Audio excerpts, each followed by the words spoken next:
Israel और Hezbollah के बीच जंग अभी खत्म होने का नाम नहीं ले रही है। अब हिजबुल्लाह ने एक बार फिर से इजराइल में बमबारी की है। तो वहीं इस घातक हमले में इजराइल के 4 सैनिकों की मौत हो गई। इसके बाद से इजराइल पूरी तरह से तिलमिलाया हुआ है। और साथ ही आपको बता दें कि इजराइल ने स्पष्ट तौर पर यह कहा है कि इस हमले की शुरुआत में हुए हमले का बदला ईरान से जरूर लिया जाएगा। और साथ ही आपको ये भी हम बता दें कि इजराइल और ईरान की सीमा नहीं मिलती है। ऐसे में हवाई हमले का विकल्प ही उसके पास बचता है, क्योंकि 1000 किलोमीटर से ज़्यादा की दूरी ईरान और इजराइल के बीच में है। हालांकि दिलचस्प बात तो ये है कि सऊदी और कतर जैसे देश उसे किसी तरह की मदद से इनकार कर रहे हैं। आपको ये जानकारी हम दे रहे हैं क्योंकि यहाँ पर बेहद ज़्यादा ज़रूरी हो जाता है इजराइल के लिए कि अब ऐसे में जितने भी सहयोगी देश हैं उनकी मदद ली जाए। तो ऐसे में अब इजराइल कैसे बदला लेगा, ये बड़ी बात होगी। और ये देखना भी बड़ी बात है कि इजराइल क्या रिटेलिएट करता है, क्या इजराइल सऊदी और साथ ही कतर से भी खतरा मोल ले सकता है।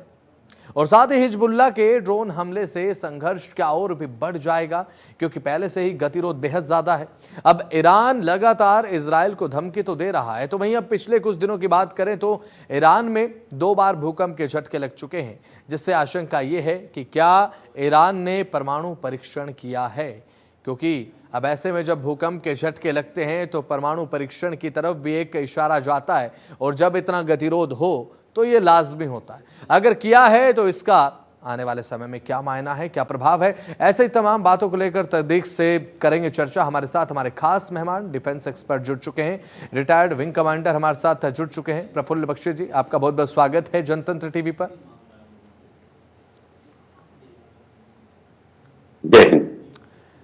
प्रफुल्ल जी, आप किस तरीके से इस पूरे गतिरोध को देख रहे हैं, क्योंकि बताया जा रहा है कि हिजबुल्लाह ने बीते कुछ समय में लगातार अब ड्रोन हमले इजराइल पर किए हैं। अब इजराइल किस तरीके से रिटेलिएट करेगा हिजबुल्लाह को लेकर या फिर ईरान को लेकर, किस तरीके का रिटेलिएट आप एक्सेप्ट कर रहे हैं यहां पर? बसंत जी, आप जो कह रहे हैं वो एक बड़ा लोडेड क्वेश्चन है। As far as Israel, Hezbollah, Hamas, Houthi और उनके बाकी फैक्शन से जो डील कर रहा है वो करता रहेगा। ये जो है ये सपोर्टिंग फैक्शंस हैं, नॉन स्टेट एक्टर्स हैं और ये ईरान की तरफ हैं। और ये जो लड़ाई डेवलप हो रही है इस्लाम और क्रिश्चियनिटी के बीच में, ये बड़ा एक अहम भूमिका निभा रहे हैं ये तीनों। इजराइल इनसे जूझ रहा है, इसमें कोई दो राय नहीं है। इजराइल इन पर अटैक करता रहेगा। रही बात ईरान की, अब ईरान हमला कर चुका है, इजराइल एक बार बदला ले चुका है, ईरान ने हमला किया है। अब ईरान अगर एंटी मतलब और हमले की बात करता है तो उसके ऊपर और तबारतोड़ हमला इजराइल से होगा। इजराइल की कैपेबिलिटी, इजराइल की मिसाइल की एक्यूरेसी और उसकी क्षमता ईरान से ज्यादा है और एयर अटैक ही हो सकता है। हाँ, इजराइल की एयरफोर्स की कैपेबिलिटी है कि वो ईरान के टारगेट के ऊपर जाके भी अटैक करे, पर ईरान की कैपेबिलिटी नहीं है मिड एयर रिफ्यूलर को की हेल्प से अपने फाइटर्स को 1800 किलोमीटर वन वे पहुंचाए और फिर मतलब वापस 1800 किलोमीटर लेके आए। ये ईरान की क्षमता नहीं है। ईरान की एयरफोर्स इजराइल के बराबर की नहीं है। पर ईरान मिसाइल्स दागता रहेगा। अब मिसाइल दागने से मैं आपको बता दूं बसंत साहब कि टारगेट ग्राउंड पे नष्ट होता है, कुछ लोग मरते हैं, पर अगर आप सोचते हैं आपकी जीत हो सकती है तो आप भूल कर रहे हैं। कभी भी एरियल अटैक से जीत कभी नहीं हुई। सिर्फ जब तक आर्मी नहीं आगे जाएगी तो बात बनती नहीं है। तो अगर आप ईरान के 3-4 बेसिस भी डिस्ट्रॉय कर दे या ईरान इजराइल के 2-3 बेस डिस्ट्रॉय कर दे, इससे कोई फर्क नहीं पड़ेगा, लड़ाई चलती रहेगी। बात है कि अब किस तरीके से बाकी कंट्रीज आती है हेल्प करने। जी, आप जो थर्ड वर्ल्ड वॉर की बात कर रहे थे वो तब होगी जब रशिया और अमेरिका एक दूसरे के आमने सामने आएंगे। वैसे तो मदद कर रहे हैं, रशिया, चाइना, अमेरिका, फ्रांस सब अपने अपने लोगों की मदद कर रहे हैं क्योंकि सबका फायदा हो रहा है। बिल्कुल, डिफेंस इंडस्ट्री का बहुत बड़ा फायदा हो रहा है इस सारी गेम के अंदर। डिफेंस इंडस्ट्री यानी कि डिफेंस कॉर्पोरेट सेक्टर अपनी अहम भूमिका निभा रही है और वो पैसा कमा रही है। उन्हें कोई मतलब नहीं है कोई मरता है या नहीं मरता। यूनाइटेड नेशंस के एक पीस कीपर जो अगर इंजर्ड हुए हैं उन्हें कोई फर्क नहीं पड़ता, वो सिर्फ लिप सर्विस करेंगे। तो ये जो बात है, इस बात को लेके आप चलिए कि इजराइल जो है अब प्लान करेगा ईरान के साथ कैसे डील करे। यहाँ पर इजराइल की तरफ से रिटेलिएट किस तरीके से किया जाता है, सारी दुनिया की नजरें इस पर तो हैं ही। बात यहाँ पर करें बैकग्राउंड से अमेरिका के सपोर्ट की जो कि इजराइल को मिल रहा है, उसका एक कारण यह भी है कि एक बेहद ठीक ठाक लॉबी यहाँ पर यहूदियों की अमेरिका में देखने को पड़ती है। जब अमेरिका की तरफ नजर घुमाई जाती है, यहूदियों को काउंट अगर किया जाए तो 60 लाख के आसपास यहूदियों की बसावट अमेरिका में है। एक बेहद बड़ी लॉबी यहूदियों की है और इसीलिए भी अमेरिका लगातार सपोर्ट करता नजर आ रहा है इजराइल को। यह हमने शुरुआत से ही देखा जब से गतिरोध मध्य पूर्व में देखने को मिला है। अब ऐसे में अगर बात करें विंग कमांडर साहब, और किस तरीके से आप इसे देखते हैं, क्योंकि ईरान और इजराइल अब एक दूसरे के वार फ्रंट पर आमने सामने आन खड़े हुए हैं, क्योंकि इजराइल को नुकसान तो हो ही रहा है ना। आयरन डोम का जिक्र आप करते हैं, लेकिन आयरन डोम में केवल खुद को सुरक्षित रखने के लिए आप $मिलियन खर्च भी तो कर रहे हैं। मैं आपको बात बता दूं, हाँ। आयरन डोम की भी क्षमता है, बिल्कुल इतनी लिमिटेड है। अगर आप उसको सैचुरेट करेंगे बॉम्बिंग से, रॉकेट से, मिसाइल से, तो वो उसकी लिमिट एक अंत तक रहेगी और डिस्ट्रक्शन होगी। मैं नहीं कह रहा इजराइल की डिस्ट्रक्शन नहीं होगी, मैं लिख के दे रहा होगी, पर उससे क्या फर्क पड़ेगा? इजराइल के घुटने ही नहीं टिकेंगे, और इजराइल ने अगर ईरान के ऊपर हमले किए, ईरान के घुटने भी नहीं टिकेंगे। ये सिर्फ लोग मरते रहेंगे, ह्यूमैनिटी मरती रहेगी, पर जीत नहीं होगी। मैं आपको लिख के दे रहा हूं, आप सेकेंड वर्ल्ड वॉर से, वियतनाम वॉर, कोई भी लड़ाई देख लीजिए, एरियल बॉम्बिंग से जीत नहीं हुई। उन्होंने फिर, इसलिए मैं कह रहा हूं, जब तक आर्मी नहीं जाएगी तो आर्मी का जाना मुश्किल है। अनटिल एंड अनलेस आप उसके ऊपर लैंडिंग करिए, अपने आर्मी को ले जाइए और ईरान के ऊपर हमला करके उस पर कब्जा करिए, तब ईरान की हार होगी, नहीं तो ईरान की हार नहीं होगी। या फिर आप न्यूक्लियर अटैक करते हैं। अब न्यूक्लियर अटैक करते हैं, रेस्ट अश्योर ना इजराइल रहेगा, ना ईरान रहेगा, ना कई और कंट्रीज रहेंगी, तो उसमें जीत किसी की नहीं होगी। Mutual assured destruction, mad doctrine सबको पता है। तो ये आप भूल जाइए कि थर्ड वर्ल्ड वॉर में न्यूक्लियर अटैक होगा। हाँ, लड़ाई क्या के लोग इंक्रीज हो सकते हैं, जैसे कि इराक की लड़ाई में अमेरिका के 37 कंट्रीज उसको मदद कर रही थी, 37।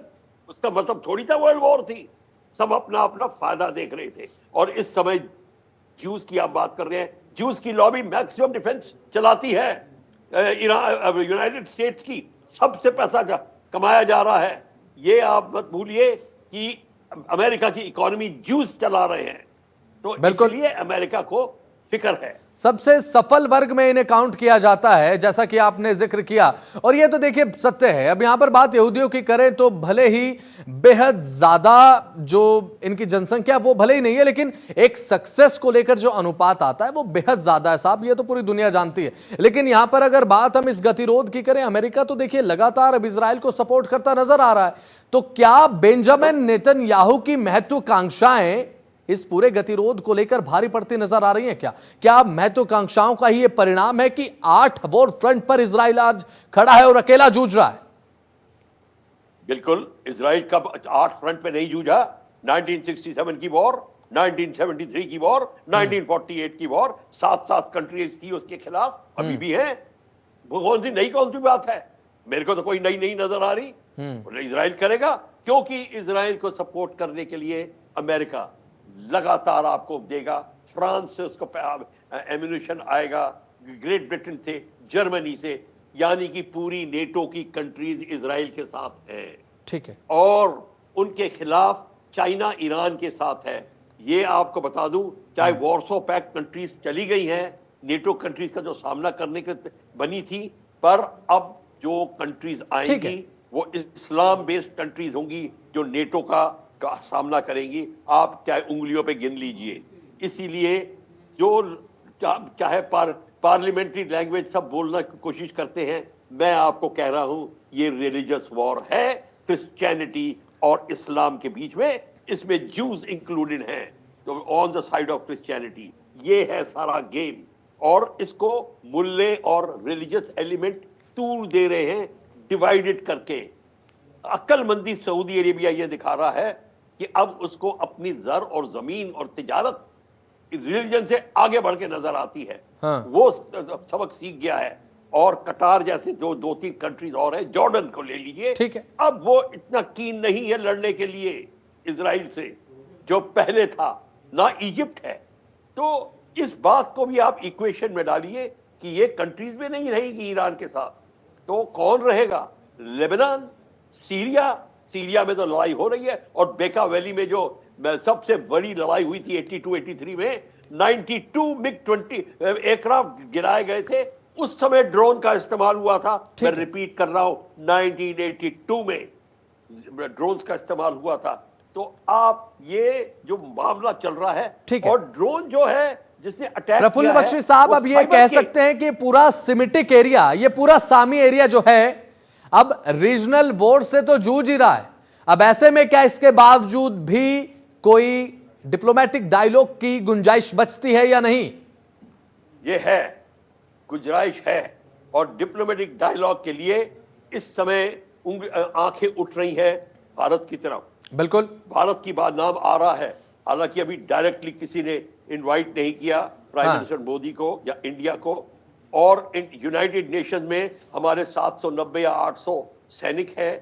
अभी उस पे पॉलिटिक्स चल रही है कि हमने वो क्यों नहीं वार्निंग दी इजराइल को कि अटैक ना करें। इसको मैं क्लियर कर देता हूं, इजराइल यूनाइटेड नेशंस पे अटैक नहीं कर रहा। इजराइल अटैक कर रहा है उन इलाकों पे जहां पे हिजबुल्ला है।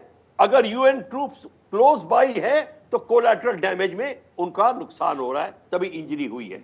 मैं उस एरिया में जा चुका हूं, मैंने ट्रेनिंग दी हुई है इजरायली और बाकी कंट्रीज के लोगों को। मेरे को पता है एग्जैक्टली क्या है। गेम यही है कि ये आप जाके क्लोज बाय जा रहे हैं। अब United nation peace keeping troops को चलिए ठीक है प्रफुल्ल बख्शी साहब, अब देखने की बात ये होगी कि इजराइल किस तरीके से रिटेलिएट करता है। बहुत बहुत शुक्रिया retired wing commander Praful Bakshi साहब, जनतंत्र टीवी के साथ आप जुड़े, समय आपने दिया, बहुत बहुत शुक्रिया आपका। तो अब देखने की बात यह है कि अभी सारी दुनिया की निगाहें इस समय इजराइल पर टिकी हैं।